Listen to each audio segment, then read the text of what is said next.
the smallest monkey in the world. The pygmy marmoset. An adult will fit in the palm of your hand.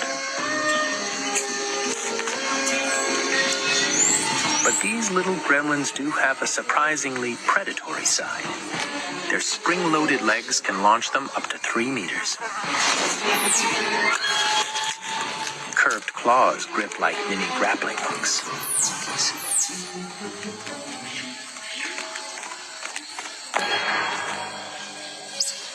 They'll eat pretty much anything they can grab.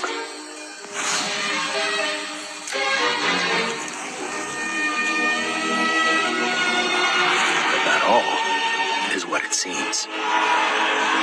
This caterpillar's impression of a deadly snake is so convincing.